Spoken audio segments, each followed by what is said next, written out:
Hey everyone, Connie here, and welcome to my blind reaction to Agatha Christie's Crooked House.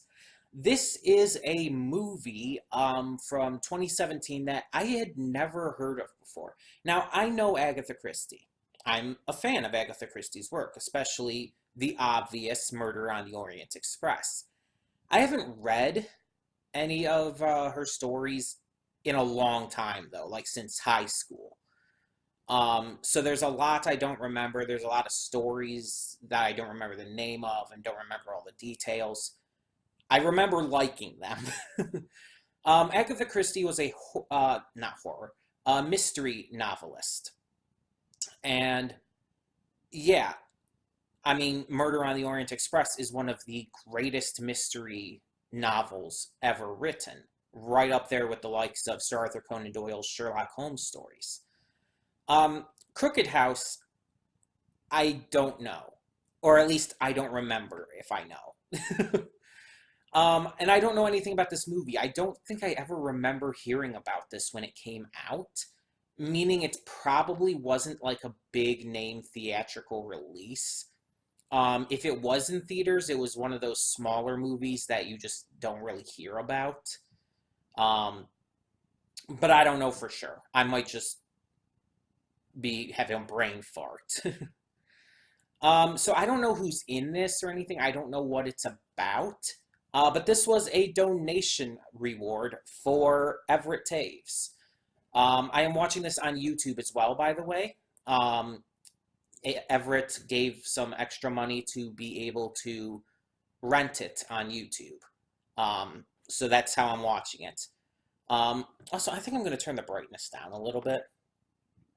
But yeah, so without going into this without knowing anything, but other than that, it's an Agatha Christie story, I guess, and it's a mystery. I'm kind of unsure of what I'm going to think about it.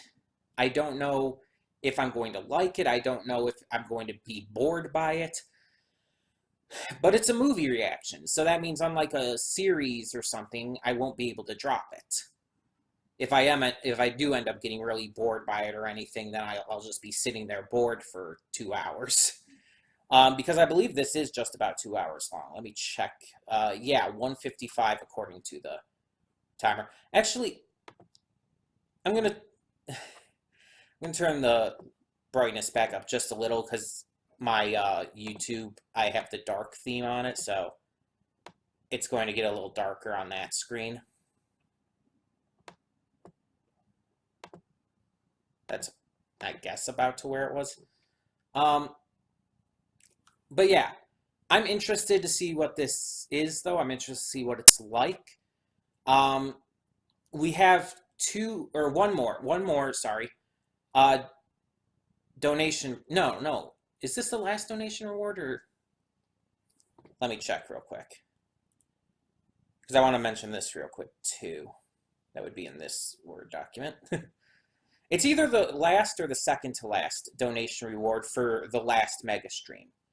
I know one donation reward, because of various issues we've had getting to it, is going to end up being reacted to on the next one, for the next one, I should say. But,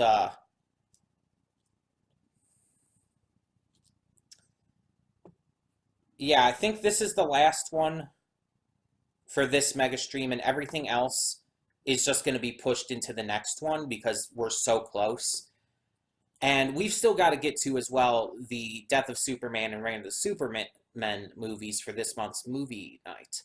So there's still that to take into account as well. So yeah, this is definitely going to be the last donation reward movie and last donation reward for the last mega stream.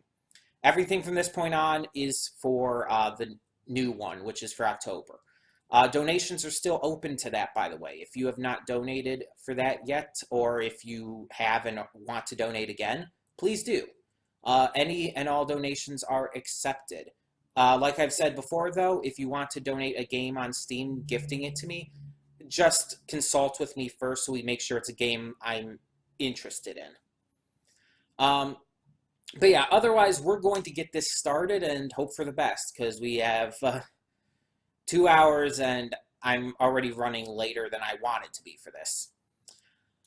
So, that being said, let's get this going. When the screen fades to black, pause this redirect and go to the description below. Follow the link to the reaction, and after you watch it, come back here to the redirect and resume play. Because after it fades to black and then fades back in, everything from that point forward will be my afterthoughts and will contain spoilers to the movie. So that being said, thank you so much for tuning in, and I will see you at the reaction. Okay, and we are back, and we'll begin with spoilers in 3, 2, 1, now. Before anything, it's, as you can tell, gotten darker out. The sun's been going down, so I am going to turn up the brightness. But as I do, I did look up Terrence Stamp, the actor who is the inspector. And he's been in a few things I've seen. Notably, he was in Star Wars Episode 1, The Phantom Menace. I forget his character's name already. It was like Valerian or something? Something like that. But also, super notably, but something I didn't even, I wouldn't have recognized him from because it was so long ago and he was so much younger. He was General Zod from Superman and Superman 2. The old classic Reeves Superman. He was General Zod. That's insane. Because obviously he's much older now. This came out a couple years ago, but still. He's also done voice roles, like he was in Static Shock and Elder Scrolls 4 Oblivion. But there was nothing that I, like, outside of Star Wars, there was nothing that I, like, would really, I think, recognize him from, like, big time.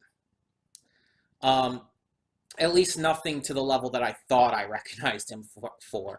I think he just looks maybe like someone else. I don't know. Either way, so I'm gonna get this out of the way first. I think there was one point in the reaction where I was like, where I threw out the idea that maybe Josephine was the killer, but I was kind of joking when I said it. I really honestly did not expect that. Like, yeah, like in the reaction I was saying, everyone's a suspect. You have to view everyone as a suspect, even the little girl. And I said something along the lines of, I don't really think it's her or anything necessarily, but you have to still treat her as a suspect. You have to still look into that. But that's the thing. He didn't. He didn't suspect her because she's a little girl. He wouldn't think to suspect her. But everything kind of matches up. She's excessively smart. She seemed to know a lot and seemed to be leading him on, Charles. She seemed to be leading him on a lot throughout the movie. And I even mentioned at one point that she had a bigger role than I thought she was going to have. And then it made you think that at first it was Edith. Things start looking really suspicious for Edith. And it's like, oh, it was actually her. And even when she drives away with Josephine, that's what I'm thinking. It's like, oh, but why is she taking Josephine? But it's like, I thought like, oh, she just escaped. I said that. It's like she escaped. She got away. But no.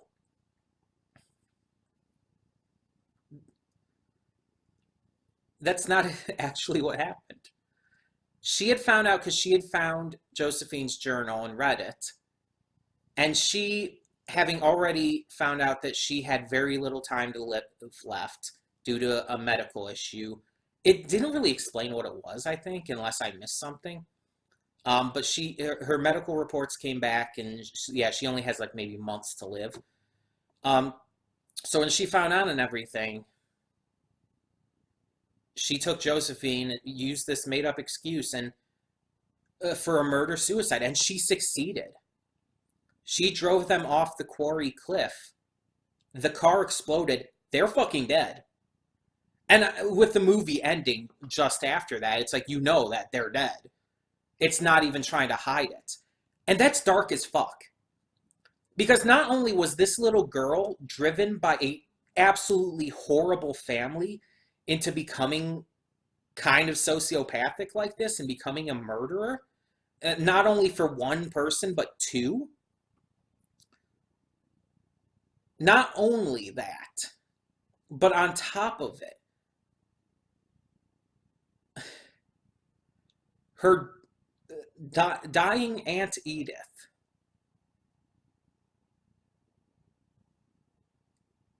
does a murder suicide, killing them both.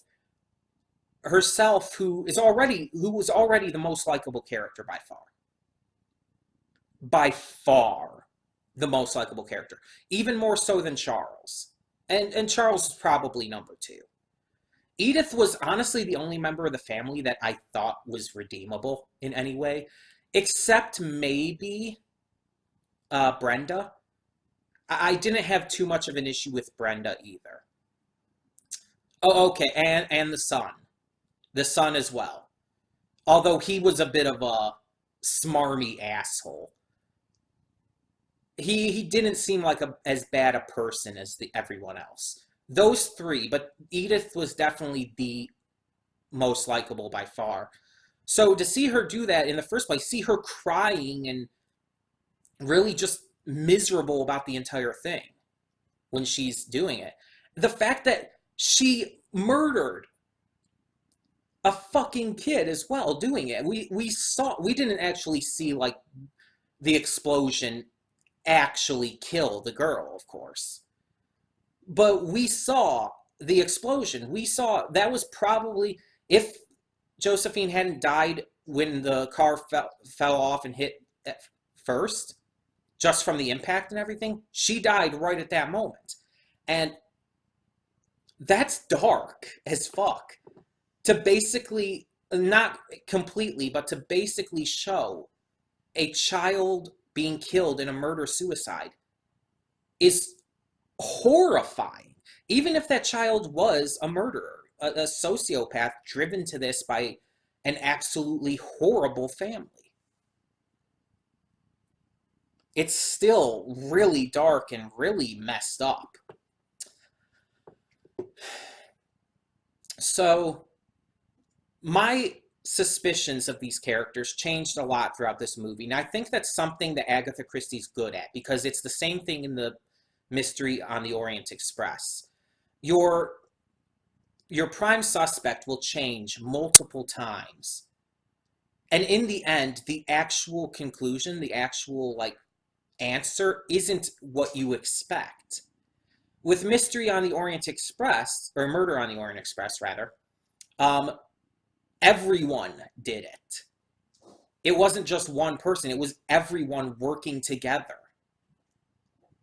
And now in this, it's the one you'd least expect, the little girl. And they kept that a mystery even really late into it. Like, even like right near the end there, we were still thinking at that point, oh, it's Edith. Which is already shocking because she's already one of the least suspicious. Although near the end, she did start getting more suspicious.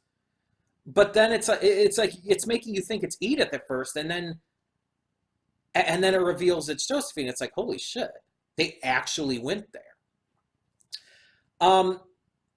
The only actor besides Terrence Stamp that I knew from this, at least that I recognized, was obviously oh god, Glenn Close.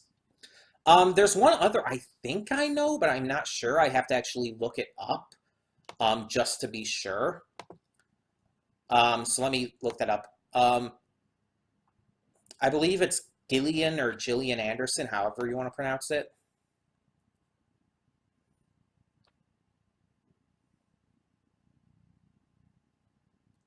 There it is. Because that name sounds familiar, but I'm not sure who she was, you know? In Crooked House, she was Magda, by the way. Let's see what else she's been in. Oh, she's apparently in the dub for From Up on Poppy Hill. That's one of the Studio Ghibli movies I still haven't seen. Johnny English Reborn, okay. I think I saw that one. Oh, she's Scully from X-Files. That's where I knew the name. Okay. Oh, and she's Moro in Princess Mononoke. Okay. Yeah, okay. I definitely obviously know her from X-Files then. Has she been in anything else I've seen, I wonder? No, she's the narrator in Ronya the Robber's Daughter. I never saw the dub for that. I saw a little bit of it in the original Japanese, but I never saw anything for the dub. Maybe I have to check that out more. But okay, yeah, I didn't even realize that was her like at all because it really doesn't look like her. At least it didn't to me. I guess it's because of the black hair and everything, and the makeup and and all of that. But yeah, it's just I didn't even put that together. Okay. Um, but anyways, yeah, all the acting outside of those actors that I do know, all of the acting was actually phenomenal. Every single actor, even the girl who played Josephine, spot on. Excellent performances. Like, obviously, I would expect that from Glenn Close. And now that I know who Terrence Stamp is, sure. And Gillian Anderson, obviously, now that I know that was her, yeah. um, but like I said, I don't really know any of these others, at least not by just seeing them in this, and not by I guess their name from what I could see. But still, it's like they were just really good. I made a joke multiple times about things like could have ended up really cliche, but that's a thing about it. Even though there were some cliche lines of dialogue, the actual performances the actors put forth, reading them out and everything, and the way they emoted, the way they moved, the way they, even the faces they made, the expressions and everything, it was all just so good, so legitimately good. As I kind of implied with the fact that my prime suspect moved around a lot, the mystery was actually really good too. It gave us little hints and everything here and there. And once you do find out it was Josephine and find out about some of those little details and everything about how, like, again, the muddy ballet slippers and all, you start to realize, oh yeah, no, they was actually putting things together pretty early on. Um, yeah, it was really good. There were some things that I felt weren't necessary. Like the fact that Charles and what's her face uh, knew each other, that they were formerly connected through meeting in Cairo and fucking, to put it bluntly. Um, it didn't seem necessary. It didn't like seem necessary even that he would know her at all to get this case in the first place. It felt almost like it was just something randomly thrown in. Maybe that's done better in the original book. I don't know. I don't know how closely this followed the book. Um, but in here, it just felt kind of unnecessary and didn't really feel like it actually went anywhere in the end. It didn't feel like it was important enough and did actually was like doing anything. You know what I mean? Um, and then there's some of the moments in it just felt like they could have been shortened. Some of the investigations, some of the scenes felt a little out of place. Some of the transitions were also a little off, in my opinion. Just scene transitions, there were a couple points where you didn't even realize the scene had transitioned. And then some points where it was just blatantly obvious, like in your face. It's like, oh, we're just going to have a sudden thunderclap. It's like, what the fuck? And it just really, it threw me off. And not only that, but actually jump scared me a little bit. um, but overall, it's like, overall, it was great. Not something I would probably watch, like rewatch over and over again or anything. I don't feel like it's that kind of movie. It's the kind of movie that you'd want to like. You definitely are thankful for having seen, but not something you would like rewatch even with someone else to show them that. Like comparing it to like obviously like I guess a example of the polar opposite of that would be Happy Death Day. Like that's something that it would be great to see other people's reactions to, because it would be great to watch it again yourself and just pick up on little things that you didn't notice the first time. Um, so watching it with someone else and seeing them be surprised and shocked by it and all would be fun as hell. So that would be that's kind of the polar opposite, because with this movie it's like even with someone else it doesn't feel like it has a lot of rewatchability value to me at least. It's one of those one and done movies. It's like I've seen it, cool. I've seen it, I liked it, cool. We can move on. Um, but yeah, I really did enjoy it. I really did. Um, like I said though, most of the characters were unlikable, but I don't think that's necessarily a bad thing to like really attack the movie for, or I guess the book, assuming that the characters are unlikable in the book too. Um, that's more the line. That's more along the lines of actually a strength, I would say, because that's one of the big factors in why it's so hard to pin down the prime suspect, on why it keeps changing, because all of these people are fucking terrible. They all have legitimate motive, they all have means, they all have just honestly believability. It would be believable for any of them to have done it. Any of them. And so their unlikability in that way actually helps with the narrative of the story. While having a few characters be more likable helps balance it out, though, so that it's more enjoyable to watch, that you actually have characters to look forward to seeing in a scene-by-scene manner. Like, you don't want to see uh, the eldest son. I don't know his name, and I don't care to know his name, because honestly, he was just a fucking asshat. Josephine's father, I guess. Magda's husband. Um, he was just a rich, pompous asshat who was bitchy because his younger brother got the company and stuff. It's like you're not going to cheer for someone like that. You're just not. But then you have someone like Glenn Close's character here, Aunt Edith, who is extremely likable, funny, entertainingly wild, and just really sympathetic. Like, she seems to almost hold the family together. And out of everyone, I think everyone else in the family actually likes and respects her more than anyone else. Except maybe Josephine. Josephine and her were the most liked by the family. No one at least seemed to resent her. Like almost all of them seemed to resent Brenda. Um, the oldest son resented his younger brother, and kind of vice versa. It's like everyone almost hated everyone else except Edith and Josephine, or at least that they were not on good terms with them.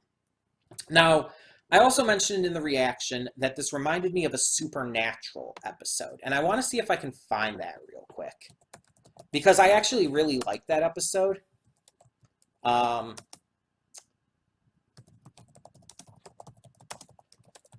I just don't remember what it was or exactly which episode or which season.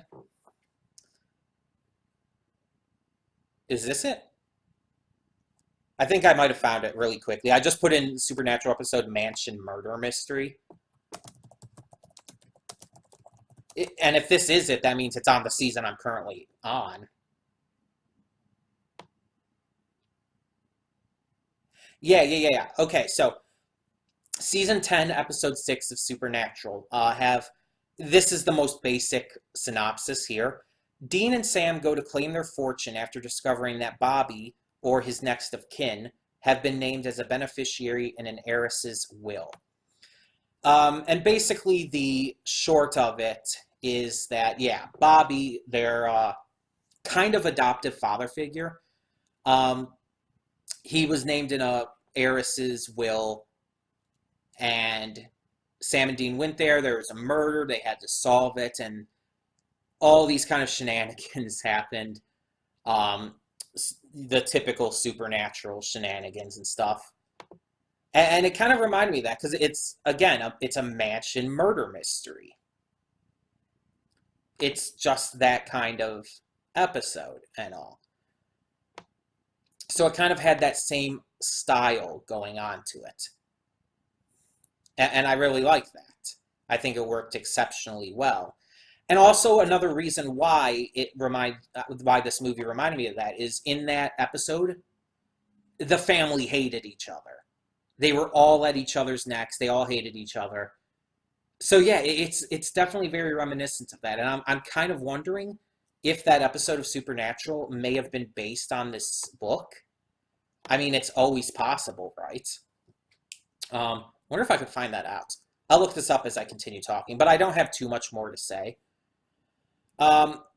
Overall, it was a very enjoyable movie, and I'm definitely glad to have watched it. The pacing, I feel, could have been a little faster. Like I mentioned, some scenes felt like maybe a little stretched out. Um, okay, so let me see.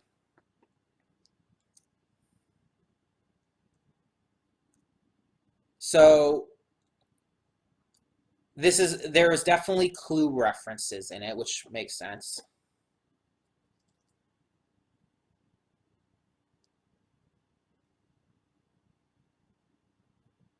I'm not seeing anything about whether or not it was.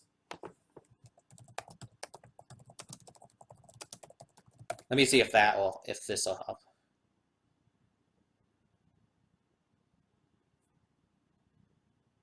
No, no. At least I'm not finding anything. It might have been still, um, but overall, it doesn't. I can't find anything for it. But yeah, this was a very enjoyable movie. Again, I'm glad to have watched it. I'm glad that it was a donation request. So thank you to Everett for requesting it as a donation reward. Just as a reminder, all other donation rewards we currently have will be reacted to after the October mega stream, which at this point are actually two Christopher Nolan movies, funny enough. Memento and The Prestige, which the second one I have to add to my list here. Because Memento is a replacement for something that already happened, and The Prestige is a new reward from Everett that was for that donation for my new gaming mouse. So it's like both of those, though, I'm just going to wait until after the October mega stream and count them towards that. So yeah, those will be coming sometime after the mega stream. I don't know exactly when. We'll just kind of take it as we take it, as always. In the meantime, tell me in the comments below what you thought of Agatha Christie's Crooked House. How quickly did it take you to discover who the killer was? And did you actually figure it out before it was revealed? Who was your main suspect throughout most of the movie? If I had to say someone who was my main suspect throughout the majority of the film, I would probably say it was the girlfriend, the former girlfriend, Charles's former. Not even they weren't even really boyfriend and girlfriend. It's like they had a fling. They fucked. But yeah, she was probably the most suspicious throughout the movie for me. And the fact that she's the one who called him in there, that doesn't mean anything. I've seen that kind of thing be done before in murder mysteries. But yeah, so She was probably the most suspicious to me. But yeah, tell me your thoughts down below. And once again, the donations for the October Mega Stream are open. If you wish to donate, you can do so via PayPal, donating to me directly on there, or on Steam. You can donate as many times as you yes, you can donate as many times as you want, and each donation warrants a new donation reward. So every time you donate, you get a new reward, which again, you can have me react to a cartoon, an anime, a movie, a YouTube video, a YouTube series, all of that kind of stuff. If it's a movie, though, make sure it's something I can find easy, whether it's on Netflix or if it's an animated movie. If it's an animated movie in any way, I should be fine. But yeah. And then for shows, try to keep it animated for shows. But yeah, any donation, any size, it doesn't matter. Any of that's fine. And you can donate multiple times if you want to. But yeah, so thank you all so much for tuning in. And for now, I'm Connie and I'm signing off. See you all next time. Hey everyone, Connie here, and thank you so much for tuning into today's video. If you want to check out any of my social media links and more, please check them out over to the side. And if you have any comments, questions, concerns, please leave those down below. In the meantime, though, thank you so much once again for tuning in. For now, I'm Connie, and I'm signing off. See you all next time.